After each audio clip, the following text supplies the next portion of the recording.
Hello friends, welcome to our class. आज हम start कर रहे हैं एनसीईआरटी पॉलिटी क्लास 12 का चैप्टर 7 क्षेत्रीय आकांक्षाएं। अब हम बात करते हैं आखिर हम इस चैप्टर में पढ़ने क्या वाले हैं। आज़ादी के बाद के पहले दशक में राष्ट्र निर्माण की प्रक्रिया चली। हमने इसके बारे में इस किताब के पहले अध्याय में पढ़ा था। लेकिन राष्ट्र निर्माण की प्रक्रिया एक ही बार में पूरी नहीं हो जाती। वक्त गुजरने के साथ नई चुनौतियां आई और कुछ पुरानी समस्याएं ऐसी थी कि उनका समाधान पूरी तरीके से हो न सका था। लोकतंत्र के रास्ते पर जैसे जैसे हम बढ़े वैसे वैसे अलग अलग इलाकों के लोग में स्वायत्ता की भावना भी पैदा हुई थी। कभी कभी स्वायत्ता की आकांक्षा की अभिव्यक्ति भारत के संघीय ढांचे के हदों को पार करके भी हुई और स्वायत्ता की ऐसी आकांक्षाओं ने कभी कभार हिंसक रूप भी लिया और संघर्ष लंबा खींचा। जैसे कि आप आज भी देखते हैं कि कई बार नॉर्थ ईस्ट रीजन है, वहाँ पर काफ़ी ज़्यादा हिंसा, दंगे, ये चीज़ें भी देखने को मिलती है। एंड साथ ही साथ जैसे पंजाब का कुछ हिस्सा भी इस चीज़ के खिलाफ हो गया था। और जैसे खालिस्तान की मांग जैसी कई घटनाएं आज भी हमको देखने को मिलती कि कई बार इस टाइप के जो विद्रोह होते हैं वो देखने को मिल जाता है। ये नई चुनौती 1980 के दशक की पूरी ताकत के साथ उभरी थी। इस वक्त तक जनता पार्टी के रूप में गैर कांग्रेसवाद का प्रयोग अपनी अंतरिम सांसें ले चुका था और केंद्र में थोड़ी बहुत राजनीतिक स्थिरता की स्थिति भी थी। और इस दशक को कुछ बड़े संघर्ष और समझौते के दशक के रूप में याद भी किया जाता है।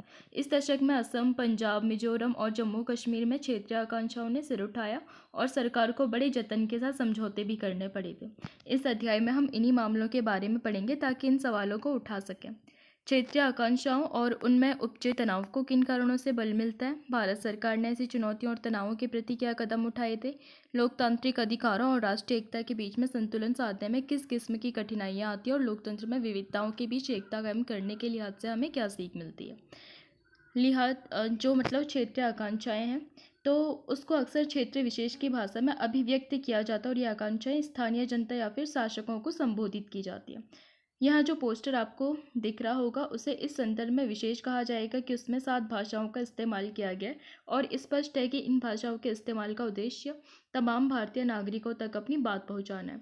पोस्टर से बात साफ जाहिर है कि क्षेत्रीय आकांक्षाओं का राष्ट्रीय भावनाओं से कोई बुनियादी टकराव भी नहीं है। अब बात करते हैं चैप्टर की क्षेत्र और राष्ट्र।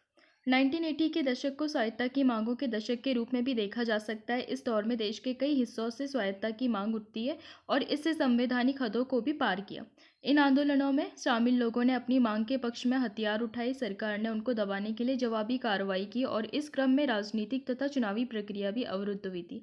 आश्चर्य नहीं कि स्वायत्ता की मांगों को लेकर चले अधिकतर संघर्ष लंबे समय तक जारी भी रहे और इन संघर्षों पर विराम लगाने के लिए केंद्र सरकार को सुलह की बातचीत का रास्ता अख्तियार भी करना पड़ा था या फिर स्वायत्ता के आंदोलन की अगुवाई कर रहे समूहों से समझौते भी करने पड़े थे।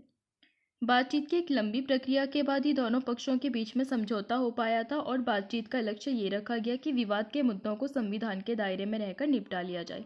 बहरहाल समझौते तक पहुंचने की यात्रा बड़ी दुर्गम रही और इसमें जब तब हिंसा के भी स्वरूप रहे थे। भारत सरकार का नजरिया। राष्ट्र निर्माण की प्रक्रिया और भारतीय संविधान के बारे में पढ़ते हुए विविधता के एक बुनियादी सिद्धांत की चर्चा हमारी नज़रों से बार बार गुजरती है। भारत में विभिन्न क्षेत्र और भाषाई समूहों को अपनी संस्कृति बनाए रखने का अधिकार होगा, ये भी हमारे संविधान में मेंशन किया गया है आर्टिकल 29 एंड 30 के तहत। हमने एकता की जो भावधारा है उससे बंधे एक ऐसे सामाजिक जीवन के निर्माण का निर्णय लिया था जिसमें इस समाज को आकार देने वाली तमाम संस्कृतियों की विशिष्टता बनी रहे और भारतीय राष्ट्रवाद ने एकता और विविधता के बीच संतुलन साधने की भी कोशिश की। राष्ट्र का मतलब ये नहीं है कि क्षेत्रों को नकार दिया जाए। इस अर्थ में भारत का नजरिया यूरोप के कई देशों से अलग रहा, जहाँ सांस्कृतिक विभिन्नता राष्ट्र की एकता के लिए खतरे के रूप में भी देखा गया था। भारत ने विविधता के सवाल पर लोकतांत्रिक दृष्टिकोण अपनाया। लोकतंत्र में क्षेत्रीय आकांक्षाओं की राजनीतिक अभिव्यक्ति की अनुमति और लोकतंत्र क्षेत्रीयता को राष्ट्र विरोधी नहीं माना जाता। इसके अतिरिक्त लोकतांत्रिक राजनीति में इस बात के पूरे अवसर होते हैं कि विभिन्न दल और समूह क्षेत्रीय पहचान, आकांक्षा या फिर किसी खास क्षेत्रीय समस्या को आधार बनाकर लोगों की भावनाओं की नुमाइंदगी करें।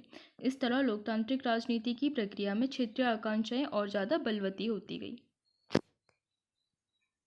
साथ ही लोकतांत्रिक राजनीति का एक अर्थ ये भी है कि क्षेत्रीय मुद्दों और समस्याओं पर नीति निर्माण की प्रक्रिया में समुचित ध्यान दिया जाए और उन्हें इसमें भागीदारी भी दी जाएगी। ऐसी व्यवस्था में कभी कभी तनाव या फिर परेशानियां भी खड़ी हो सकती है। कभी ऐसा भी हो सकता है कि राष्ट्रीय एकता के सरोकार क्षेत्रीय आकांक्षाओं और ज़रूरतों पर भारी पड़े। कभी ऐसा भी हो सकता है कि कोई क्षेत्रीय सरोकारों के कारण राष्ट्र की बृहत्तर आवश्यकताओं से आंखें मूंद ले। जो राष्ट्र चाहते हैं कि विविधताओं का सम्मान हो, साथ ही राष्ट्र की एकता भी बनी रहे, वहाँ क्षेत्रों की ताकत, उनके अधिकार और अलग अस्तित्व के मामले पर राजनीतिक संघर्ष का होना एक आम बात भी है। अब हम बात करते हैं तनाव के दायरे की। आपने पहले चैप्टर में पढ़ा था कि आज़ादी के तुरंत बाद हमारे देश को विभाजन, विस्थापन, देशी रियासतों के विलय और राज्यों के पुनर्गठन जैसे कठिन मसलों से भी जूझना पड़ा था। क्योंकि आपको पता होगा, जैसे ही भारत आज़ाद हुआ था तो साथ ही साथ भारत पाकिस्तान का विभाजन भी हो गया था। तो उससे भी मतलब कई लोगों को विस्थापन करना पड़ा था। तो उसमें भी कई ज़्यादा संघर्ष हुआ था, हिंसा हुई थी और बहुत ज़्यादा दंगे भी हुए थे उस वक्त में। और जो देसी रियासत थी उनको भी भारतीय राज्य में मिलाना एक बहुत ज़्यादा चुनौती के रूप में भी देखना। जैसे कि जो हैदराबाद के थे तो उन्होंने भी मना कर लिया था अपनी रियासत को भारत से मिलाने के लिए। साथ ही साथ जो टिहरी रियासत थी वहाँ पर भी जब काफ़ी ज़्यादा आंदोलन हुए थे तो उसके बाद जा कर के भारत राज्य में मिला था 1949 में। तो इस तरीके से बहुत सारी रियासतों की विलय के लिए भी उनको मनाना पड़ा था। और राज्यों के पुनर्गठन जैसी समस्या, जिसमें कि लोगों को चैलेंजिंग था कि मतलब जो हमारे नीति निर्माता थे उनके लिए ये भी चैलेंजिंग था कि जो राज्य बनेंगे वो भाषाई आधार पर बनेंगे या किसी भौगोलिक आधार पर। तो कहीं ना कहीं वो इस चीज़ में भी कंफ्यूज थे। तो बाद में उन्होंने आंध्रा का गठन किया था भाषाई आधार पर। तो कई प्रकार के ऐसे कठिन मसलों से भी हमारे नीति निर्माताओं को जूझना पड़ा था। देश और विदेश के अनेक पर्यवेक्षकों का अनुमान था कि भारत एकीकृत राष्ट्र के रूप में ज़्यादा दिनों तक टिक नहीं पाएगा। आज़ादी के तुरंत बाद जम्मू कश्मीर का मसला सामने आया। ये सिर्फ भारत और पाकिस्तान के बीच संघर्ष का मामला नहीं था। कश्मीर घाटी के लोगों की राजनीतिक आकांक्षाओं का सवाल भी इससे जुड़ा हुआ था। और ठीक इसी तरह पूर्वोत्तर के कुछ भागों में भारत का अंग होने के मसले पर सहमति नहीं थी। पहले नागालैंड में और फिर मिजोरम में भारत से अलग होने की मांग करते हुए जोरदार आंदोलन चले थे। दक्षिण भारत में भी द्रविड़ आंदोलन से कुछ ऐसे समूहों ने एक समय अलग राष्ट्र की बात भी उठाई थी। अलगाव के इन आंदोलनों के अतिरिक्त देश की भाषा के आधार पर राज्यों के गठन की मांग करते हुए जन आंदोलन चले। मौजूदा आंध्र प्रदेश, कर्नाटक, महाराष्ट्र और गुजरात ऐसे ही आंदोलनों वाले राज्य भी हैं। दक्षिण भारत के कुछ हिस्सों, खासकर तमिलनाडु में हिंदी को राजभाषा बनाने के खिलाफ विरोध और आंदोलन चला। जैसे कि आपको पता है, जब आकाशवाणी हुई थी तो फिर जो साउथ के कुछ मतलब स्टेट थे तो उन्होंने बहुत ज़्यादा विद्रोह किया था कि आपने आकाशवाणी क्यों बोल दिया। तो उनको ऐसे लगा कि उनकी लैंग्वेज की वहाँ पर उतनी ज़्यादा महत्व नहीं दिया जा रहा है जितना कि हिंदी को दिया जा रहा है। तो इस वजह से उन्होंने आंदोलन कर दिया था। 1950 के दशक के उत्तरार्ध से पंजाबी भाषी लोगों ने अपने लिए एक अलग राज्य बनाने की आवाज़ उठानी शुरू कर दी। उनकी मांग आखिरकार मान ली गई और 1966 में पंजाब और हरियाणा नाम से राज्य बनाए गए। बाद में छत्तीसगढ़, उत्तराखंड, झारखंड का गठन हुआ। कहा जा सकता है कि विविधता की चुनौती से निपटने के लिए देश की अंदरूनी सीमा रेखाओं का पुनर्निर्धारण किया गया। जैसे कि हम आज भी देखते हैं, जैसे कि आंदोलन के रूप में या फिर एक तरीके का जो विवाद चलता रहता है कर्नाटक और महाराष्ट्र की बाउंड्री पर जो स्थित है बेलगाम। तो बेलगाम एक जगह है जहाँ पर जो महाराष्ट्रियन है वो दावा करते हैं कि यहाँ पे मराठी ज़्यादा बोलते हैं, और जो कर्नाटक वाले हैं वो बोलते हैं कि ये पुनर्गठन जो आयोग है उसकी सिफारिश पर एक एक्ट के माध्यम से इसका गठन किया गया था। और ये मतलब कर्नाटक में ही सम्मिलित है, जो मतलब परिसीमन होता है उसके हिसाब से वो कर्नाटक में सम्मिलित था। तो इस वजह से जो महाराष्ट्र है और कर्नाटक है उसमें भी बार बार विवाद होते रहते हैं बेलगाम के लिए। बहरहाल इन प्रयासों का मतलब ये नहीं था कि हर परेशानी का हमेशा के लिए हल निकल आया। कश्मीर और नागालैंड जैसे कुछ क्षेत्रों की चुनौतियां इतनी विकट और जटिल थी कि राष्ट्र निर्माण के पहले दौर में भी इनका समाधान नहीं किया जा सका। इसके अतिरिक्त पंजाब, असम और मिजोरम में नई चुनौतियां उभरी। आइए हम इन मामलों पर तनिक विस्तार से बात करते हैं और इसके साथ साथ राष्ट्र निर्माण के क्रम में पेश आई कुछ पुरानी कठिनाइयां और उनके उदाहरणों को याद करने की कोशिश करते हैं।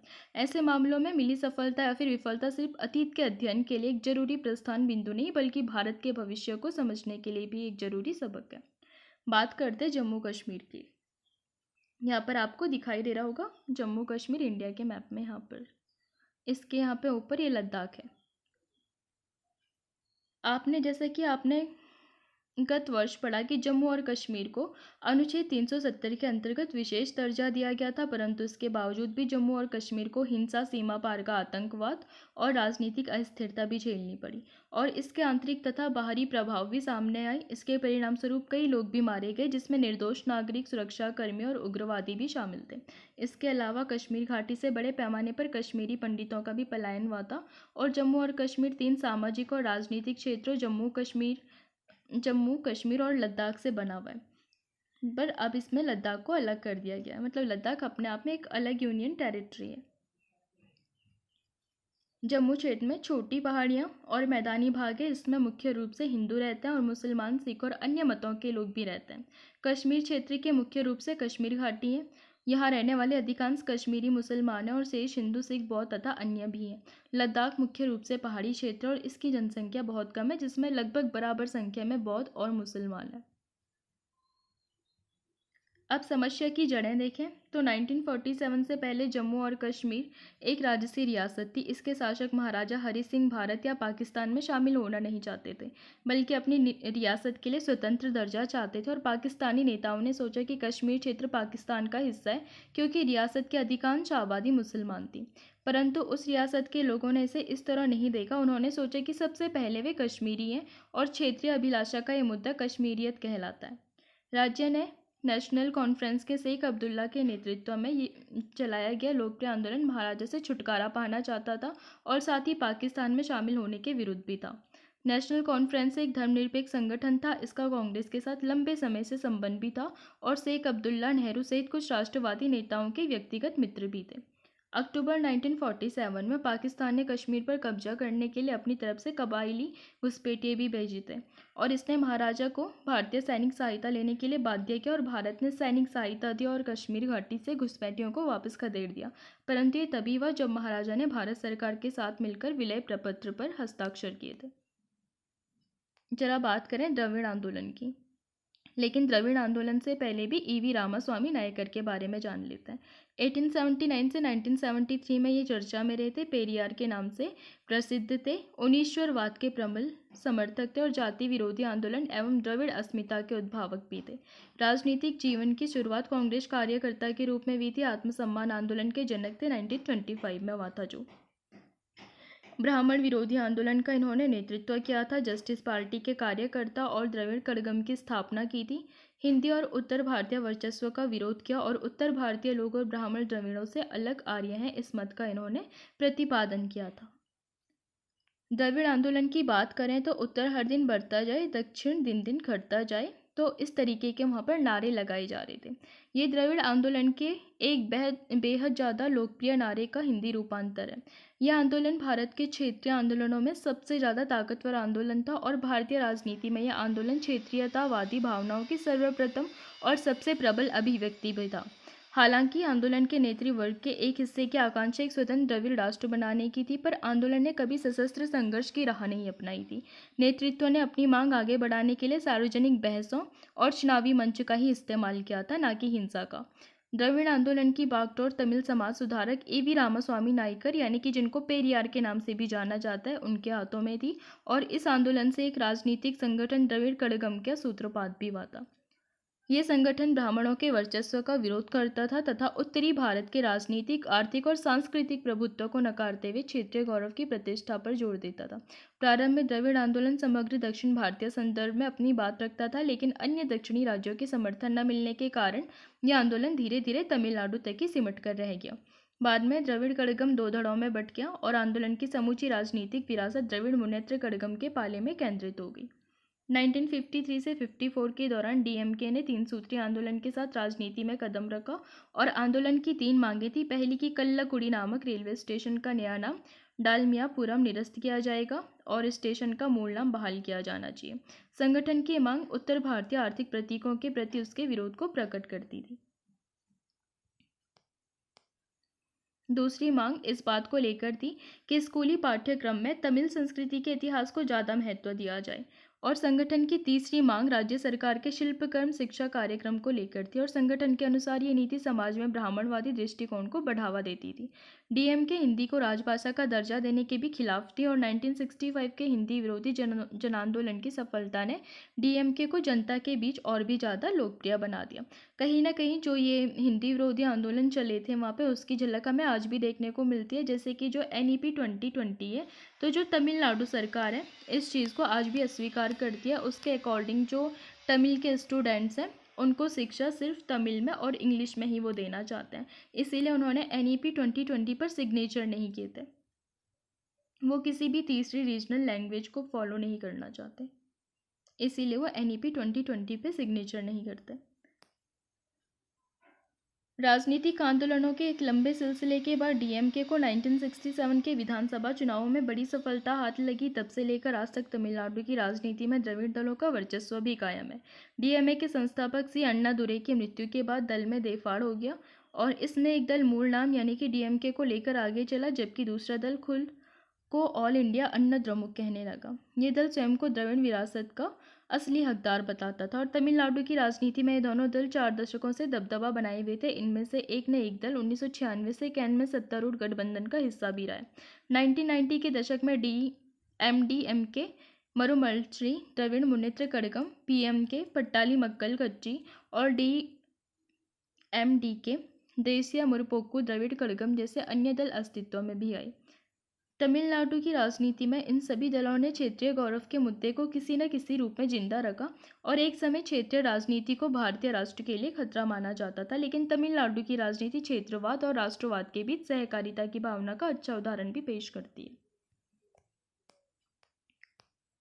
अब हम बात करते हैं थोड़ा शेख मोहम्मद अब्दुल्ला की, जो कि 1905 से 1982 तक चर्चा में रहे थे। जम्मू और कश्मीर के नेता थे। जम्मू कश्मीर की स्वायत्तता और धर्मनिरपेक्षता के समर्थक थे। राजशाही के खिलाफ इन्होंने जन आंदोलन का नेतृत्व किया था और धर्मनिरपेक्षता के आधार पर पाकिस्तान का विरोध किया था।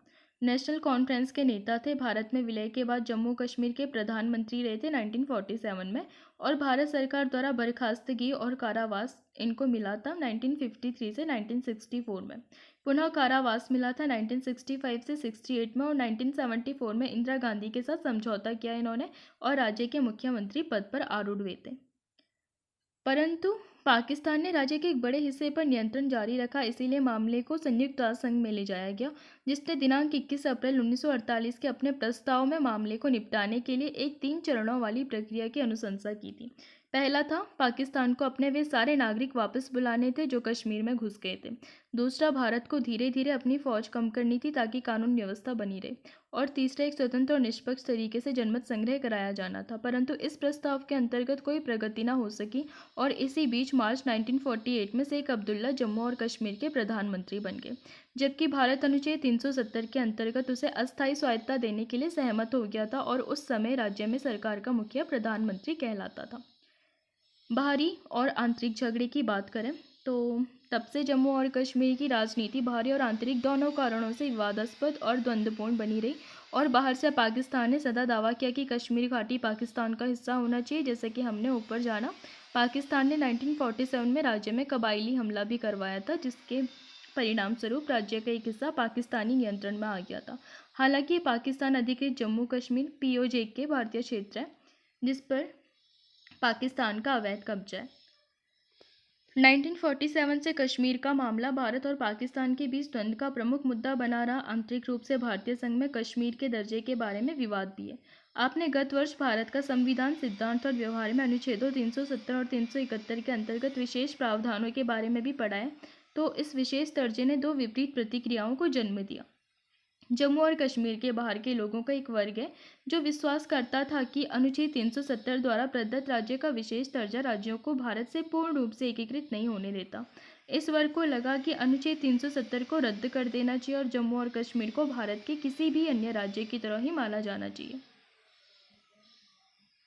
दूसरे वर्ग, अधिकांश कश्मीरियों का मानना है कि अनुच्छेद 370 द्वारा प्रदत्त स्वायत्तता प्राप्त नहीं है। उनकी कम से कम 3 मुख्य शिकायतें थी। पहले की कबायली हमले से उत्पन्न परिस्थिति के सामान्य होने पर विलय मामला राज्य के लोगों को विचार करने के लिए देने का वायदा अभी तक पूरा नहीं हुआ और इससे जनमत संग्रह की मांग भी उठी थी। दूसरे ने अनुभव किया जा रहा था कि अनुच्छेद 370 द्वारा दिया गया विशेष संघीय दर्जा व्यावहारिक रूप से कम कर दिया गया और इसने स्वायत्तता को बहाल करने या फिर अधिक राज्य स्वायत्तता की मांग उठी। तीसरा यह अनुभव किया गया था कि जिस प्रकार का लोकतंत्र शेष भारत में वैसा जम्मू कश्मीर राज्य में लागू नहीं किया गया। 1948 की राजनीति की बात करें तो प्रधानमंत्री बनने के बाद शेख अब्दुल्ला ने भूमि सुधार और अन्य नीतियां शुरू की थी जिनसे सामान्य जन को लाभ पहुंचा, परंतु कश्मीर के दर्जे पर उनकी स्थिति के विषय में उनके और केंद्र सरकार के बीच मतभेद बढ़ता चला गया। उन्हें 1953 में पदच्युत कर दिया गया और कई वर्षों तक कैद भी रखा गया। उनके बाद आए नेतृत्व को उतना लोकप्रिय समर्थन नहीं मिला और वो राज्य में शासन भी चला पाए, जिसका प्रमुख कारण था केंद्र का समर्थन। विभिन्न चुनावों में अनाचार और हेरफेर संबंधी गंभीर भी आरोप लगाए गए थे। 1953 और 1974 के बीच की अवधि में कांग्रेस पार्टी ने राज्य की नीतियों पर प्रभाव डाला। नेशनल कॉन्फ्रेंस यानी कि शेख अब्दुल्ला रहीत का एक धड़ा कांग्रेस के सक्रिय समर्थन के साथ कुछ समय तक सत्ता में रहा, लेकिन बाद में ये कांग्रेस में मिल गया। इस प्रकार कांग्रेस को राज्य पर सीधा नियंत्रण मिला और परिवर्तन किए गए। इसी बीच शेख अब्दुल्ला और भारत सरकार के मध्य समझौते पर पहुंचने के लिए कई प्रयास भी किए गए थे और 1965 में जम्मू और कश्मीर के संविधान के प्रावधान में परिवर्तन किया गया, जिसके अंतर्गत राज्य के प्रधानमंत्री का पदनाम बदल करके मुख्यमंत्री कर दिया गया था और इसके अनुसार भारतीय राष्ट्रीय कांग्रेस के गुलाम मोहम्मद सादिक राज्य के पहले मुख्यमंत्री बने। 1976 में इंदिरा गांधी का शेख अब्दुल्ला के साथ एक समझौता हुआ और वे राज्य के मुख्यमंत्री बन गए। उन्होंने नेशनल कॉन्फ्रेंस को पुनर्जीवित किया, जिसने 1977 के विधानसभा चुनाव में बहुमत से जीत हासिल की थी। शेख अब्दुल्ला का 1982 में निधन हो गया और नेशनल कॉन्फ्रेंस का नेतृत्व उनके पुत्र फारूक अब्दुल्ला के पास चला गया, जो कि मुख्यमंत्री भी बने थे, परंतु जल्द ही उन्हें राज्यपाल द्वारा पदच्युत कर दिया गया और नेशनल कॉन्फ्रेंस से अलग वे गुट एक अल्प अवधि के लिए सत्ता में आया। केंद्र सरकार के हस्तक्षेप से फारूक अब्दुल्ला की सरकार को पदच्युत करने पर कश्मीर में नाराजगी की भावना पैदा हुई और इंदिरा गांधी और शेख अब्दुल्ला में वे समझौते के बाद कश्मीरियों में लोकतांत्रिक प्रक्रियाओं के प्रति जो विश्वास उत्पन्न हुआ उसे धक्का लगा था। ये भावना कि केंद्र राज्य की राजनीति हस्तक्षेप कर रहा है पुष्टि हुई जब 1986 में नेशनल कॉन्फ्रेंस केंद्र में शासक दल कांग्रेस के साथ चुनावी गठबंधन करने को राजी हो गए थे। सशस्त्र विद्रोह और उसके बाद की बात करें तो ये वो वातावरण था जिसमें 1987 के विधानसभा चुनाव संपन्न हुए थे। सरकारी परिणामों ने नेशनल कॉन्फ्रेंस कांग्रेस गठबंधन की भारी जीत दर्शाई और फारूक अब्दुल्ला मुख्यमंत्री के रूप में वापस लौटे, परंतु ये व्यापक रूप से माना जा रहा था कि परिणामों में लोकप्रिय चयन की झलक भी नहीं है और संपूर्ण चुनाव प्रक्रिया में कुछ गड़बड़ी भी हुई थी। 1980 के दशक के प्रारंभ से ही राज्य में अकुशल प्रशासन के विरुद्ध एक व्यापक नाराजगी भी चल रही थी। ये नाराजगी और अधिक बढ़ गई क्योंकि सामान्य रूप से विद्यमान भावना ये थी कि केंद्र के आदेश पर राज्य द्वारा लोकतांत्रिक प्रक्रियाएं कमजोर की जा रही हैं। इससे कश्मीर में राजनीतिक संकट उत्पन्न हुआ जो उग्रवाद के उठने से गहरा गया। 1989 तक राज्य एक पृथक कश्मीरी राष्ट्र बनाने को लेकर एक उग्रवादी आंदोलन के कब्जे में आ गया था और इन विद्रोहियों को पाकिस्तान से नैतिक, आर्थिक और फौजी समर्थन भी मिला। कई वर्षों तक राज्य राष्ट्रपति शासन और प्रभावी रूप से सशस्त्र सेनाओं के नियंत्रण में रहा। 1990 से पूरा समय जम्मू और कश्मीर ने विद्रोहियों के हाथ में और सेना की कार्रवाई से असाधारण हिंसा को भी झेला था। राज्य में 1996 में ही आकर के विधानसभा चुनाव हुए जिसमें फारूक अब्दुल्ला के नेतृत्व वाली नेशनल कॉन्फ्रेंस जम्मू और कश्मीर के लिए क्षेत्रीय स्वायत्तता की मांग के साथ सत्ता में आई। अवधि के अंत में 2002 में जम्मू और कश्मीर राज्य में चुनाव हुए और नेशनल कॉन्फ्रेंस बहुमत प्राप्त करने में विफल रही और इसके स्थान पर पीपल्स डेमोक्रेटिक पार्टी यानी कि पीडीपी और कांग्रेस की मिलीजुली सरकार आ गई। 2002 और इससे आगे की बात करें तो गठबंधन के समझौते के अनुसार मुफ्ती मोहम्मद पहले 3 वर्ष सरकार के मुखिया रहे, जिनके बाद भारतीय राष्ट्र कांग्रेस के गुलाम नबी आज़ाद मुखिया बने, जो जुलाई 2008 में लागू राष्ट्रपति शासन के कारण अपना कार्यकाल पूरा नहीं कर पाए। अगर आपको पता होगा, राष्ट्रपति शासन आर्टिकल 356 के तहत लगता है, जबकि संवैधानिक तंत्र की विफलता देखने को मिलती है। एक और मिलीजुली सरकार नेशनल कॉन्फ्रेंस और भारतीय राष्ट्रीय कांग्रेस से बनी। 2009 में अमर अब्दुल्ला के नेतृत्व में सत्ता आई, परंतु राज्य को लगातार हुर्रियत कॉन्फ्रेंस द्वारा पैदा की गई गड़बड़ियों का सामना भी करना पड़ा। 2014 में राज्य में फिर से चुनाव हुए, जिसमें पिछले 25 वर्षों में सबसे अधिक मतदान होना रिकॉर्ड किया गया था। परिणाम स्वरूप पीडीपी के मुफ्ती मोहम्मद सईद के नेतृत्व में बीजेपी के साथ एक मिलीजुली सरकार भी सत्ता में आई। मुफ्ती मोहम्मद सईद के निधन के बाद उनका बेटा महबूबा मुफ्ती अप्रैल 2016 में राज्य की पहली मुख्यमंत्री बनी थी महिला। महबूबा मुफ्ती के कार्यकाल में भारी और भीतरी तनाव बढ़ाने वाली बड़ी आतंकवादी घटनाएं हुई। जून 2018 में बीजेपी द्वारा मुफ्ती सरकार को दिया गया समर्थन वापस लेने के बाद राज्य में राष्ट्रपति शासन लागू कर दिया गया था और 5 अगस्त 2019 को जम्मू और कश्मीर पुनर्गठन अधिनियम 2019 द्वारा अनुच्छेद 370 समाप्त कर दिया गया और राज्य को पुनर्गठित कर 2 केंद्र शासित प्रदेश जम्मू और कश्मीर तथा लद्दाख बना दिए गए थे। जम्मू और कश्मीर तथा लद्दाख भारत में बहुलवादी समाज के जीते जागते उदाहरण हैं। वहाँ न केवल सभी प्रकार धार्मिक, सांस्कृतिक, भाषाई, जातीय और जनजातीय की विविधताएं, बल्कि वहाँ पर विविध प्रकार की राजनीतिक और विकास की आकांक्षाएं भी हैं, क्योंकि वहाँ पर बहुत सारी ऐसी नदियाँ हैं और मतलब बहुत सारी ऐसी चीज़ें हैं जिसकी वजह से वहाँ पर विकास की संभावनाएं बढ़ जाती है। जैसे पर्यटन आधार पर हो सकता है वहाँ पर, और बहुत सारी ऐसी नदियाँ जिन पर परियोजनाएं बनी हुई हैं, जिन्हें नवीनतम अधिनियम द्वारा प्राप्त करने की इच्छा भी की गई है। अब बात करते हैं पंजाब की। 1980 के दशक में पंजाब में भी बड़े बदलाव आए। इस प्रांत की सामाजिक बनावट विभाजन के समय पहली बार बदली थी।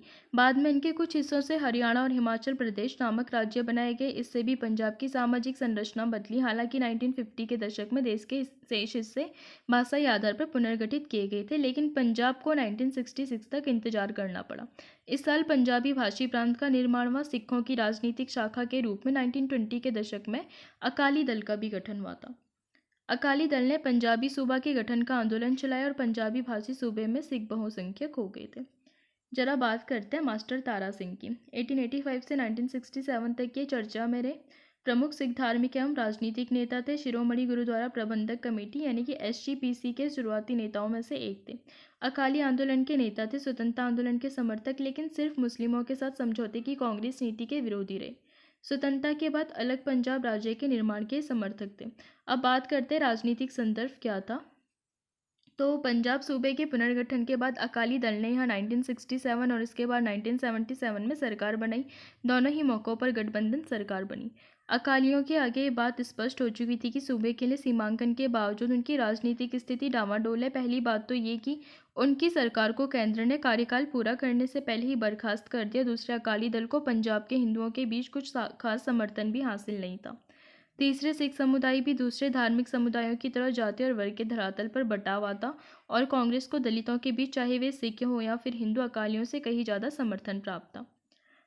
इन्हीं परिस्थितियों के मद्देनज़र 1970 के दशक में अकालियों के एक तबके ने पंजाब के लिए स्वायत्तता की मांग उठाई और 1973 में आनंदपुर साहिब में हुए एक सम्मेलन में इस आशय का प्रस्ताव भी पारित किया गया। आनंदपुर साहिब प्रस्ताव में क्षेत्रीय स्वायत्तता की बात उठाई गई थी और प्रस्ताव की मांग में केंद्र राज्य संबंधों को पुनर्परिभाषित करने की बात भी शामिल थी।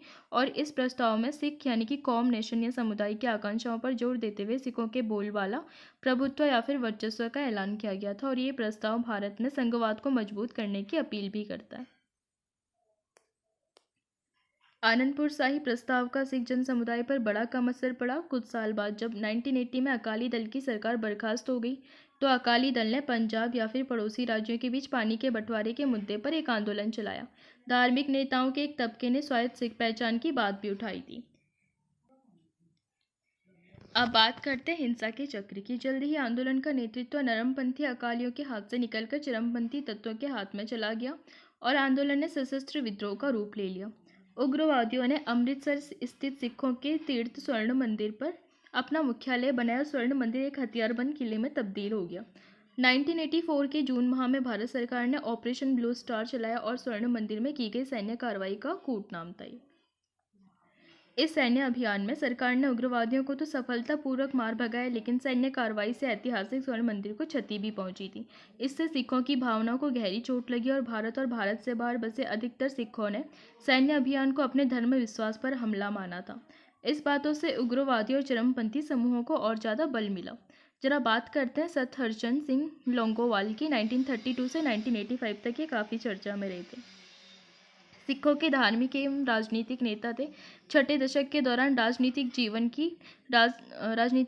की शुरुआती अकाली नेता के रूप में उन्होंने की थी और 1980 के अकाली दल के अध्यक्ष भी रहे। अकालियों की प्रमुख मांगों को लेकर प्रधानमंत्री राजीव गांधी के साथ इन्होंने समझौता किया और अज्ञात सिख युवक के द्वारा इनकी हत्या कर दी गई। कुछ और त्रासद घटनाओं ने पंजाब की समस्या को एक जटिल रास्ते पर ला खड़ा किया। प्रधानमंत्री इंदिरा गांधी की 31 अक्टूबर 1984 के दिन उनके आवास के बाहर उन्हीं के अंगरक्षकों ने हत्या कर दी। ये अंगरक्षक सिख थे और ऑपरेशन ब्लू स्टार का बदला लेना चाहते थे। एक तरफ पूरा देश इस घटना से शोक संतप्त था तो दूसरी तरफ दिल्ली सहित उत्तर भारत के कई हिस्सों में सिख समुदाय के विरुद्ध हिंसा भी भड़क उठी। ये हिंसा कई हफ्तों तक जारी रही और 2000 से ज़्यादा की तादाद में सिख दिल्ली में मारे गए। देश की राजधानी दिल्ली इस हिंसा से सबसे ज़्यादा प्रभावित हुई थी। कानपुर, बोकारो और चास जैसे देशों के कई जगहों पर सैकड़ों सिख मारे गए। कई सिख परिवारों में कोई भी पुरुष न बचा। इन परिवारों को गहरा भावनात्मक आघात पहुंचा और आर्थिक हानि भी उठानी पड़ी। सिखों को सबसे ज़्यादा दुख इस बात का था कि सरकार ने स्थिति को सामान्य बनाने के लिए बड़ी देर से कदम उठाए और साथ ही हिंसा करने वाले लोगों को कारगर तरीके से दंड भी नहीं दिया। प्रधानमंत्री मनमोहन सिंह ने 2005 में संसद में अपने भाषण के दौरान इस रक्तपात पर अफसोस जताया और सिख विरोधी हिंसा के लिए देश से माफ़ी मांगी थी। शांति की और 1984 के चुनावों के बाद सत्ता में आने के बाद नए प्रधानमंत्री राजीव गांधी ने नरमपंथी अकाली नेताओं से बातचीत की शुरुआत की। अकाली दल के तत्कालीन अध्यक्ष हरचंद सिंह लोंगोवाल के साथ 1985 के जुलाई में एक समझौता हुआ और इस समझौते को राजीव गांधी लोंगोवाल समझौता या फिर पंजाब समझौता भी कहा जाता है। समझौता पंजाब में अमन कायम करने की दिशा में एक महत्वपूर्ण कदम था और इस बात पर सहमति हुई कि चंडीगढ़ पंजाब को दे दिया जाएगा और पंजाब तथा हरियाणा के बीच सीमा विवाद को सुलझाने के लिए एक अलग आयोग की नियुक्ति होगी। समझौते में यह भी तय हुआ था कि पंजाब, हरियाणा, राजस्थान के बीच रावी व्यास के पानी के बंटवारे के बारे में भी फैसला करने के लिए एक न्यायाधिकरण बैठाया जाएगा और समझौते के अंतर्गत सरकार पंजाब में उग्रवाद से प्रभावित लोगों को मुआवजा देने और उनके साथ बेहतर सलूक करने पर राजी हुई। साथ ही पंजाब से विशेष सुरक्षा बल अधिनियम को वापस लेने की बात पर भी सहमत हुई थी। प्रधानमंत्री मनमोहन सिंह ने 11 अगस्त 2005 को राज्यसभा की बहस में हिस्सा लेते हुए कहा था कि सिख समुदाय से ही नहीं पूरे भारत राष्ट्र से माफ़ी मांगने में मुझे कोई संकोच नहीं, क्योंकि 1984 में जो कुछ हुआ वो राष्ट्र की अवधारणा तथा संविधान के लिखे का नकार था। इसीलिए मैं यहाँ किसी झूठी प्रतिष्ठा को लेकर खड़ा नहीं हूँ। अपनी सरकार की तरफ से इस देश का समूची जनता की तरफ से मैं अपना सिर शर्म से झुकाता हूँ कि ऐसा हादसा पेश आया, लेकिन मान्यवर राष्ट्र के जीवन में ऐसी घड़ियाँ आती है। अतीत हमारे साथ होता है और हम अतीत को दोबारा नहीं लिख सकते, लेकिन मनुष्य के रूप में हमारे पास वो इच्छा शक्ति और क्षमता है कि हम अपने लिए एक बेहतर भविष्य का निर्माण कर सकें। बहरहाल पंजाब में न तो अमन आसानी से कायम हुआ और न ही समझौते के तत्काल बाद हिंसा का लगभग एक दशक तक ये चक्र चलता रहा था।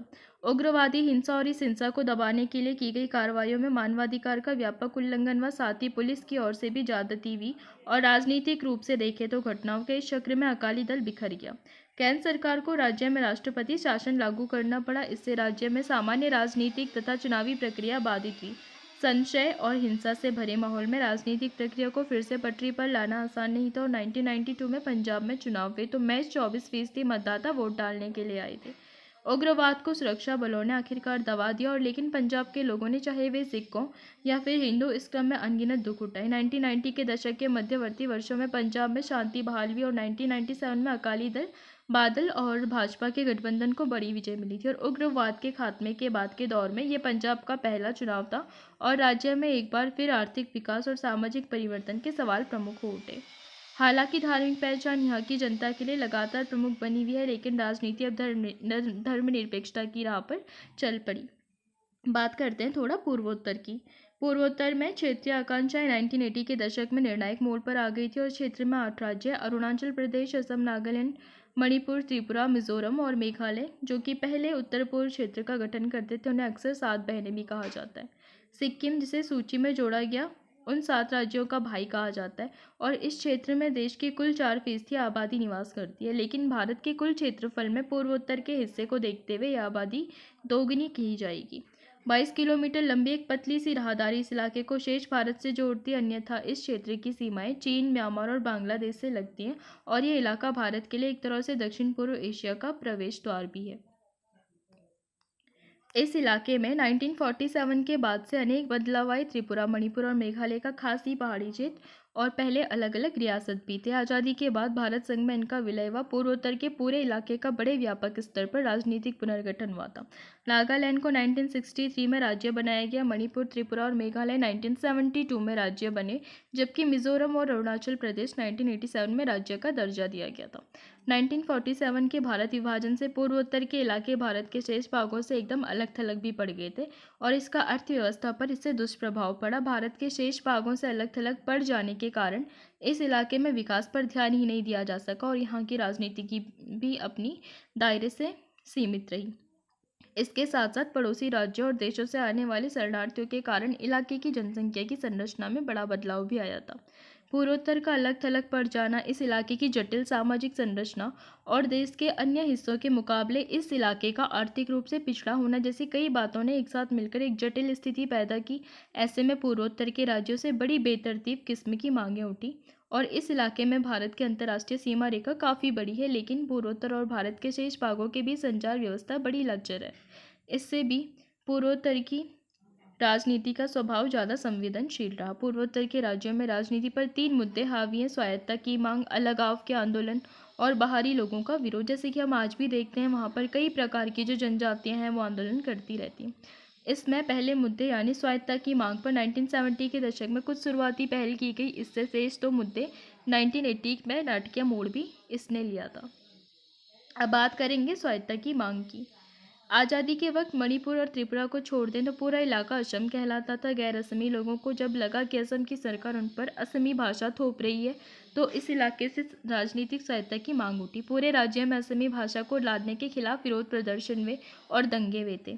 बड़े जनजाति समुदाय के नेता असम से अलग होना चाहते थे और इन लोगों ने ईस्टर्न इंडिया ट्राइबल यूनियन का गठन किया, जो 1960 में कई ज़्यादा व्यापक ऑल पार्टी हिल्स कॉन्फ्रेंस में तब्दील हो गया। इन नेताओं की मांग थी कि असम में एक जनजातीय राज्य बनाया जाए। आखिरकार एक जनजातीय राज्य की जगह असम को काटकर कई जनजातीय राज्य बने। केंद्र सरकार ने अलग थलग वक्त पर असम को बांटकर मेघालय, मिजोरम, अरुणाचल बनाया और त्रिपुरा और मणिपुर को भी राज्य का दर्जा दे दिया था। 1972 तक पूर्वोत्तर का पुनर्गठन हो चुका था, लेकिन स्वायत्तता की मांग खत्म न हुई। उदाहरण के लिए असम के बोडो, कर्बी और दिमसा जैसे समुदाय के लिए अपने लिए अलग राज्य की मांग की। अपनी मांग के पक्ष में उन्होंने जनमत तैयार करने के प्रयास भी किए थे। यहाँ पे आप देख सकते हैं मैप में, यहाँ पर है असम, इसके बाद अरुणाचल, नागालैंड, मणिपुर, मिजोरम, त्रिपुरा और साथ ही साथ यहाँ पर सिक्किम भी आपको देखने को मिलेगा, जो कि इन 7 बहनों का भाई के रूप में जाना जाता है। 1972 तक पूर्वोत्तर का पुनर्गठन पूरा हो चुका था, लेकिन स्वायत्तता की मांग खत्म न हुई। उदाहरण के लिए असम के बोडो, कर्बी और दिमसा जैसे समुदाय ने अपने लिए अलग राज्य की मांग की। अपनी मांग के पक्ष में उन्होंने जनमत तैयार करने के प्रयास किए, जन आंदोलन चलाए और विद्रोही कार्रवाइयाँ भी की थी। कई दफ़ा ऐसा भी हुआ कि एक इलाके पर एक से ज़्यादा समुदाय ने अपनी दावेदारी जताई। छोटे छोटे निरंतर लघुतर होते राज्य बनते चले जाना संभव नहीं था। इस वजह से संघीय राज्य व्यवस्था के कुछ और प्रावधानों का उपयोग करके स्वायत्तता की मांग को संतुष्ट करने की कोशिश भी की गई और इन समुदायों को असम में ही रखा गया। कर्बी और दिमसा समुदायों को जिला परिषद के अंतर्गत स्वायत्तता दी गई, जबकि बोडो जनजाति को हाल में स्वायत्त परिषद का दर्जा भी दिया गया। अलगाववादी आंदोलन की बात करें तो फिर स्वायत्तता की मांगों से निपटना आसान था, क्योंकि संविधान में विभिन्नताओं का समाहार संघ में करने के लिए प्रावधान पहले से मौजूद थे। लेकिन जब कुछ समूहों ने अलग देश बनाने की मांग की तो वो किसी भी क्षणिक आवेश में नहीं बल्कि सिद्धांतगत तैयारी के साथ, तो इस मांग से निपटना मुश्किल हो गया। देश के नेतृत्व को पूर्वोत्तर के 2 राज्यों में अलगाववादी मांग का लंबे समय तक सामना करना पड़ा। इन 2 मामलों की आपसी तुलना हमें लोकतांत्रिक राजनीति के कुछ सबक भी सिखाती है। आज़ादी के बाद मिजो पर्वतीय क्षेत्र को असम के भीतर ही एक स्वायत्त जिला बना दिया गया था और कुछ मिजो लोगों का मानना था कि वे कभी भी ब्रिटिश इंडिया के अंग नहीं रहे, इसीलिए भारत संघ से उनका कोई नाता नहीं। 1959 में मिजो पर्वतीय इलाके में भारी अकाल पड़ा था और असम की सरकार इस अकाल में समुचित प्रबंध करने में नाकाम भी रही थी। इसी के बाद अलगाववादी आंदोलन को जनसमर्थन मिलना शुरू हुआ और मिजो लोगों ने गुस्से में आकर लाल डेंगा के नेतृत्व में मिजो नेशनल फ्रंट बनाया था। थोड़ा बात करते हैं लाल डेंगा कौन थे। तो ये 1937 से 1990 में काफ़ी चर्चा में रहे। मिजो नेशनल फ्रंट के संस्थापक और नेता थे। 1959 के अकाल के बाद विद्रोही बन गए। भारत के खिलाफ 2 दशक तक सशस्त्र संघर्ष का नेतृत्व किया था। 1986 में प्रधानमंत्री राजीव गांधी के साथ सुलह और एक समझौते पर हस्ताक्षर किए और नवनिर्मित मिजोरम के मुख्यमंत्री भी बने थे। 1966 में मिजो नेशनल फ्रंट के आज़ादी की मांग करते हुए सशस्त्र अभियान शुरू किया और इस तरह भारतीय सेना और मिजो विद्रोहियों के बीच 2 दशक तक चली लड़ाई की शुरुआत हुई। मिजो नेशनल फ्रंट ने गुरिल्ला युद्ध किया, उससे पाकिस्तान की सरकार ने समर्थन भी दिया था और तत्कालीन पूर्वी पाकिस्तान में मिजो विद्रोहियों ने अपने ठिकाने बनाए। भारतीय सेना ने विद्रोही गतिविधियों को दबाने के लिए जवाबी कार्रवाई की, इसमें आम जनता को भी कष्ट उठाने पड़े थे। एक दफ़े तो वायुसेना तक का भी इस्तेमाल किया गया और सेना के इन कदमों से स्थानीय लोगों में क्रोध और अलगाव की भावना और ज़्यादा तेज हुई थी। 2 दशकों तक चले बगावत में हर पक्ष को हानि उठानी पड़ी। इस बात को भांपकर दोनों पक्षों के नेतृत्व ने समझदारी से काम लिया और पाकिस्तान में निर्वासित जीवन जी रहे लालडेंगा भारत आए और उन्होंने भारत सरकार के साथ बातचीत शुरू की। राजीव गांधी ने इस बातचीत को एक सकारात्मक समाधान तक पहुंचाया और 1986 में राजीव गांधी और लालडेंगा के बीच में एक शांति समझौता हुआ। समझौते के अंतर्गत मिजोरम को पूर्ण राज्य का दर्जा मिला और उसे कुछ विशेष अधिकार भी दिए गए थे। मिजो नेशनल फ्रंट अलगाववादी संघर्ष की राह छोड़ने पर राजी हो गया और लालडेंगा मुख्यमंत्री बने और ये समझौता मिजोरम के इतिहास में एक निर्णायक मोड़ भी साबित हुआ था। आज मिजोरम पूर्वोत्तर का सबसे शांतिपूर्ण राज्य है और उसने कला, साहित्य तथा विकास की दिशा में काफ़ी अच्छी प्रगति भी की है। नागालैंड की कहानी भी मिजोरम की तरह है, लेकिन नागालैंड का अलगाववादी आंदोलन ज़्यादा पुराना है और अभी भी इसका मिजोरम की तरह खुशगवार हल नहीं निकल पाया। अंगमी जापो फिजो के नेतृत्व में नागा लोगों ने एक तबके ने 1951 में अपने को भारत से आज़ाद घोषित कर दिया और फिजो ने बातचीत के कई प्रस्ताव भी ठुकराए। हिंसक विद्रोह के एक दौर के बाद नागा लोगों के एक नए तबके ने भारत सरकार के साथ एक समझौते पर दस्तखत किए, लेकिन अन्य विद्रोहियों ने इस समझौते को नहीं माना। नागालैंड की समस्या का समाधान होना अब भी बाकी है। बाहरी लोगों के खिलाफ आंदोलन की बात करें तो पूर्वोत्तर में बड़े पैमाने पर अप्रवासी आए और इससे एक खास समस्या भी पैदा हुई। स्थानीय जनता इन्हें बाहरी समझती है और बाहरी लोगों के खिलाफ इनके मन में गुस्सा भी है। भारत के दूसरे राज्यों और फिर किसी अन्य देश से आए हुए लोगों को यहाँ की जनता रोजगार के अवसरों और राजनीतिक सत्ता के एतबार से एक प्रतिद्वंदी के रूप में देखती है और स्थानीय लोग बाहर से आए लोगों के बारे में मानती है कि ये लोग यहाँ की जमीन हथिया रहे हैं। पूर्वोत्तर के कई राज्यों में इस मसले ने राजनीतिक रंग भी ले लिया और कभी कभी इन बातों के कारण हिंसक घटनाएं भी होती रहती हैं। 1979 से 1985 तक चला असम आंदोलन बाहरी लोगों के खिलाफ चले आंदोलनों का सबसे अच्छा उदाहरण है और असमी लोगों को संदेह भी था कि बांग्लादेश से आकर बहुत सी मुस्लिम आबादी असम में बसी हुई है। लोगों के मन में ये भावना घर कर गई कि इन विदेशी लोगों को पहचान कर उन्हें अपने देश नहीं भेजा गया तो स्थानीय असमी जनता अल्पसंख्यक हो जाएगी। कुछ आर्थिक मसले भी थे। असम में तेल, चाय और कोयले जैसे प्राकृतिक संसाधनों की मौजूदगी के बावजूद व्यापक गरीबी थी। यहाँ की जनता ने माना कि असम के प्राकृतिक संसाधन बाहर भेजे जा रहे हैं और असमी लोगों को कोई फ़ायदा नहीं हो रहा। तो थोड़ा सा बात करते हैं अंगमी जापो फिजो की, जो कि 1904 से 1990 तक चर्चा में रहे थे। नागालैंड की आज़ादी के आंदोलन के नेता थे। नागा नेशनल काउंसिल के अध्यक्ष भी रहे थे। भारत सरकार के खिलाफ सशस्त्र संघर्ष की शुरुआत इन्होंने की थी और भूमिगत हुए थे। पाकिस्तान में इन्होंने शरण ली। जीवन के अंतिम 3 दशक में ब्रिटेन में गुजारे थे। जरा बात करते हैं 1979 की। 1979 में ऑल असम स्टूडेंट्स यूनियन यानी कि आसू ने विदेशियों के विरोध में एक आंदोलन चलाया। आसू एक छात्र संगठन था और इसका जुड़ाव किसी भी राजनीतिक दल से नहीं था। आसू का आंदोलन अवैध अप्रवासी, बंगाली और अन्य लोगों के दबदबे तथा मतदाता सूची में लाखों अप्रवासियों के नाम दर्ज कर लेने के खिलाफ था। आंदोलन की मांग थी कि 1951 के बाद जितने भी लोग असम में आकर बसे हैं उन्हें असम से बाहर भेजा जाए और इस आंदोलन ने कई तरीकों को आजमाया और असमी जनता के हर तबके का समर्थन भी हासिल किया था। इस आंदोलन को पूरे असम में समर्थन मिला और आंदोलन के दौरान हिंसक और त्रासद घटनाएं भी हुई थी। बहुत से लोगों को जान भी गंवानी पड़ी और धन संपत्ति का नुकसान भी हुआ था। आंदोलन के दौरान रेलगाड़ियों की आवाजाही तथा बिहार स्थित बरौनी तेल शोधक कारखाने को तेल आपूर्ति रोकने की भी कोशिश की गई थी। 6 साल की सतत अस्थिरता के बाद राजीव गांधी के नेतृत्व वाली सरकार ने आसू के नेताओं से बातचीत शुरू की और इसके परिणाम स्वरूप 1985 में एक समझौता हुआ। समझौते के अंतर्गत तय किया गया कि जो लोग बांग्लादेश युद्ध के दौरान या फिर इसके बाद सालों से असम में आए हैं उनकी पहचान की जाएगी और उन्हें वापस भेजा जाएगा। आंदोलन की कामयाबी के बाद आसू और असम गण संग्राम परिषद ने मिलकर अपने को एक क्षेत्रीय राजनीतिक पार्टी के रूप में संगठित किया और इस पार्टी का नाम असम गण परिषद रखा गया। असम गण परिषद 1985 में इस वायदे के साथ सत्ता में आई थी कि विदेशी लोगों की समस्या को सुलझा लिया जाएगा और एक स्वर्णिम असम का निर्माण किया जाएगा।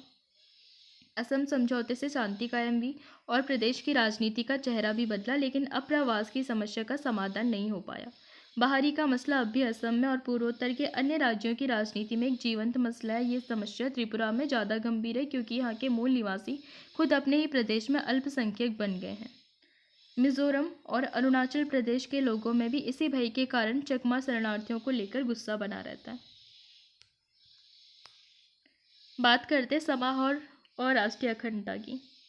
इन मामलों से पता चलता है कि आज़ादी के 75 साल बाद भी राष्ट्रीय अखंडता के कुछ मसलों का समाधान पूरी तरह नहीं हो पाया है। हमने देखा कि क्षेत्रीय आकांक्षाएं लगातार एक न एक रूप में उभरती रहती है।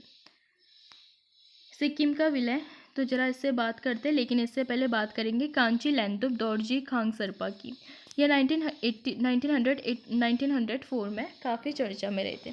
सिक्किम के लोकतंत्र बहाली आंदोलन के नेता थे। सिक्किम प्रजा मंडल और सिक्किम राज्य कांग्रेस के संस्थापक भी थे और 1962 में सिक्किम नेशनल कांग्रेस की स्थापना इन्होंने की थी। चुनावों में विजय के उपरांत सिक्किम के भारत में विलय के समर्थक थे और एकीकरण के बाद सिक्किम कांग्रेस का भारतीय राष्ट्रीय कांग्रेस में विलय कर दिया गया था। बात करते हैं सिक्किम के विलय की। आज़ादी के समय सिक्किम को भारत की शरणागति प्राप्त थी। इसका मतलब ये था कि सिक्किम भारत का अंग तो नहीं था, लेकिन वो पूरी तरह संप्रभु राष्ट्र भी नहीं था। सिक्किम की रक्षा और विदेशी मामलों में जिम्मा भारत सरकार का था, जबकि सिक्किम के आंतरिक प्रशासन की बागडोर यहाँ के राजा चौग्याल के हाथों में थी। ये व्यवस्था कारगर साबित नहीं हो पाई क्योंकि सिक्किम का राजा स्थानीय जनता की लोकतांत्रिक आकांक्षाओं को संभाल नहीं पाया और सिक्किम की आबादी में एक बड़ा हिस्सा नेपालियों का भी था। नेपाली मूल की जनता के मन में ये भाव घर कर गया कि चौग्याल अल्पसंख्यक लेपचा भूटिया के एक छोटे से अभिजन तबके का शासन उन पर लाद रहा है। चौग्याल विरोधी दोनों समुदाय के नेताओं ने भारत सरकार से मदद मांगी और भारत सरकार का समर्थन भी इनको हासिल हुआ था। सिक्किम विधानसभा के लिए पहला लोकतांत्रिक चुनाव 1974 में हुआ। इसमें सिक्किम को भारी विजय मिली। ये पार्टी सिक्किम को भारत के साथ जोड़ने के पक्ष में थी और सिक्किम विधानसभा ने पहले भारत के सह प्रांत बनने की कोशिश की और इसके बाद 1975 के अप्रैल में एक वास्तव में प्रस्ताव पारित किया गया और इस प्रस्ताव के भारत के साथ सिक्किम के पूर्ण विलय की बातें भी कही गई थी। इस प्रस्ताव के तुरंत बाद सिक्किम में जनमत संग्रह कराया गया और जनमत संग्रह में जनता ने विधानसभा के फैसले पर अपनी मुहर भी लगा दी थी और भारत सरकार ने सिक्किम विधानसभा के अनुरोध को तत्काल मान लिया और सिक्किम भारत का 22वां राज्य बन गया। चौग्याल ने इस फैसले को नहीं माना और उसके समर्थकों ने भारत सरकार पर साजिश रचने तथा बल प्रयोग करने का आरोप भी लगाया था। बहरहाल भारत संघ में सिक्किम के विलय को स्थानीय जनता का समर्थन हासिल था। इस कारण ये मामला सिक्किम की राजनीति में कोई विभेदकारी मुद्दा न बन पाया था। कभी कभी अलग राज्य बनाने की मांग उठी तो कहीं आर्थिक विकास का मसला भी उठता रहा था, कहीं कहीं से लगाववाद के स्वर भी उभरे थे। 1980 के बाद के दौर में भारत की राजनीति इन तनावों के घेरे में रही और समाज के विभिन्न तबकों की मांग में पटरी बैठा पाने की लोकतांत्रिक राजनीति की क्षमता की परीक्षा भी हुई थी। हम इन उदाहरणों से क्या सबक सीख सकते हैं? पहला और बुनियादी सबक तो यही है कि क्षेत्रीय आकांक्षाएं लोकतांत्रिक राजनीति का अभिन्न अंग है। क्षेत्रीय मुद्दे की अभिव्यक्ति कोई असामान्य या फिर लोकतांत्रिक राजनीति के व्याकरण से बाहर की घटना नहीं है। ग्रेट ब्रिटेन जैसे छोटे देश में भी स्कॉटलैंड, वेल्स और उत्तरी आयरलैंड में क्षेत्रीय आकांक्षाएं उभरी है और स्पेन में बास्क लोगों और श्रीलंका में तमिलों ने अलगाववादी मांग की है क्योंकि वहाँ पर तमिल और सिंहली लोगों के बीच में भाषाई आधार पर काफ़ी ज़्यादा आंदोलन होते रहे। भारत एक बड़ा लोकतंत्र है और यहाँ पर विभिन्नताएं भी बड़े पैमाने पर है, अतः भारत को क्षेत्रीय आकांक्षाओं से निपटने की तैयारी लगातार रखनी होगी। दूसरा सबक यह है कि क्षेत्रीय आकांक्षाओं को दबाने की जगह उनके साथ लोकतांत्रिक बातचीत का तरीका अपनाना सबसे अच्छा होता है। जरा 80 के दशक की तरफ नज़र दौड़ाएं तो पंजाब में उग्रवाद का जोर था, पूर्वोत्तर में समस्याएं बनी हुई थी और असम के छात्र आंदोलन भी कर रहे थे। कश्मीर घाटी में माहौल आसान था।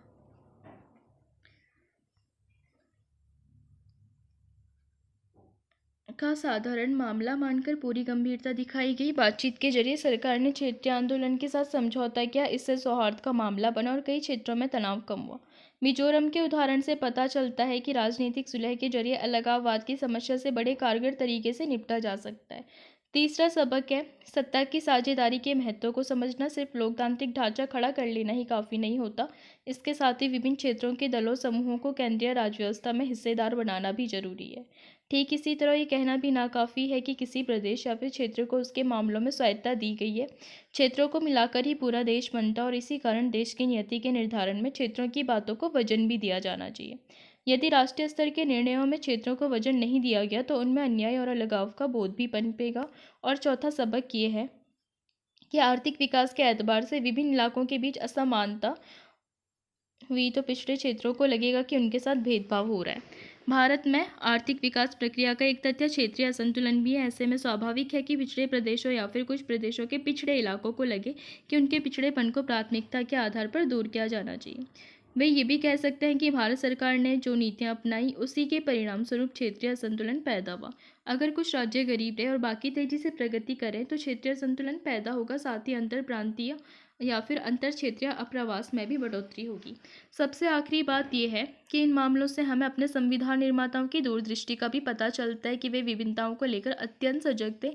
हमारे संविधान के प्रावधान इस बात के साक्ष्य भी है। जैसे कि आपको पता होगा 5वीं और 6ठी अनुसूची है जिसमें कि जनजातीय प्रशासन के लिए कुछ प्रावधान किए गए। साथ ही साथ भारत ने जो संघीय प्रणाली अपनाई है वो बहुत ज़्यादा लचीली भी है। अगर अधिकतर राज्यों के अधिकार समान है तो जम्मू कश्मीर और पूर्वोत्तर के कुछ राज्यों के लिए विशेष प्रावधान भी किए गए। हालांकि जम्मू कश्मीर के लिए विशेष प्रावधान वाले आर्टिकल 370 को अगस्त 2019 में निरस्त कर दिया गया था। संविधान की 6ठी अनुसूची में विभिन्न जनजातियों को अपने आचार व्यवहार पारंपरिक नियमों को संरक्षित रखने की पूर्ण स्वायत्तता दी गई और पूर्वोत्तर की कुछ जटिल राजनीतिक समस्याओं को सुलझाने में ये प्रावधान बड़े निर्णायक भी साबित हुए थे। जरा बात करते हैं राजीव गांधी की। 1944 से 1991 तक के चर्चा में रहे थे और 1984 से 1989 के बीच भारत के प्रधानमंत्री भी थे। इंदिरा गांधी के पुत्र थे। 1980 के बाद राजनीति में सक्रिय, पंजाब में आतंकवादियों, मिजो विद्रोह तथा असम के छासंग से समझौता किया, खुली अर्थव्यवस्था एवं कंप्यूटर प्रौद्योगिकी के हिमायती भी थे। सिंघली तमिल समस्या को सुलझाने के लिए भारतीय शांति सेना को श्रीलंका की सरकार के अनुरोध पर श्रीलंका भेजा और संदिग्ध LTTE आत्मघाती द्वारा हत्या इनकी कर दी गई थी। भारत का संवैधानिक ढांचा ज़्यादा लचीला और सर्वसमावेशी है। जिस तरह की चुनौतियां भारत में पेश आई वैसी कुछ दूसरे देशों में भी आई, लेकिन भारत का संवैधानिक ढांचा अन्य देशों के मुकाबले भारत को विशिष्ट बनाता है। क्षेत्रीय आकांक्षाओं को यहाँ अलगाववाद की राह पर जाने का मौका नहीं मिला। भारत में राजनीति ने स्वीकार किया कि क्षेत्रीयता लोकतांत्रिक राजनीति का अभिन्न अंग है। तो अब बात करते हैं थोड़ा गोवा की मुक्ति की। हालांकि 1947 में भारत में अंग्रेजी साम्राज्य का खात्मा हो चुका था, लेकिन पुर्तगाल ने गोवा, दमन और दीव से अपना शासन हटाने से इनकार कर दिया। ये क्षेत्र 16वीं शताब्दी से ही औपनिवेशिक शासन था और अपने लंबे शासनकाल में पुर्तगाल ने गोवा की जनता का दमन किया था और उसने यहाँ के लोगों को नागरिकों के अधिकारों से वंचित भी रखा और बलात् धर्म परिवर्तन भी कराया। आज़ादी के बाद भारत सरकार ने बड़े धैर्यपूर्वक पुर्तगाल को गोवा से अपना शासन हटाने पर रजामंद करने की कोशिश की और गोवा में आज़ादी के लिए एक मजबूत जन आंदोलन चलाया गया। इस आंदोलन को महाराष्ट्र के समाजवादी सत्याग्रहियों ने बल प्रदान किया और आखिरकार दिसंबर 1961 में भारत सरकार ने गोवा में अपनी सेना भेज दी। 2 दिन की कार्रवाई में भारतीय सेना ने गोवा को मुक्त करा लिया और गोवा, दमन और दीव संघ शासित प्रदेश बने। जल्दी ही एक और समस्या उठ खड़ी हुई। महाराष्ट्रवादी गोमांतक पार्टी के नेतृत्व में एक तबके ने मांग रखी कि गोवा को महाराष्ट्र में मिला दिया जाए क्योंकि यह मराठी भाषी क्षेत्र है। लेकिन बहरहाल बहुत से गोवावासी गोवानी पहचान और संस्कृति की स्वतंत्र अहमियत बनाए रखना चाहते थे। कोंकणी भाषा के लिए भी इनके मन में आग्रह था। इस तबके का नेतृत्व यूनाइटेड गोवन पार्टी UGP ने किया था और 1967 के जनवरी में केंद्र सरकार ने गोवा में एक विशेष जनमत सर्वेक्षण भी कराया था। इसमें गोवा के लोगों से पूछा गया कि आप लोग महाराष्ट्र में शामिल होना चाहते हैं या फिर अलग बने रहना चाहते हैं। तो इस मसले पर सरकार ने जनता की इच्छा को जानने के लिए जनमत संग्रह जैसी प्रक्रिया भी अपनाई थी।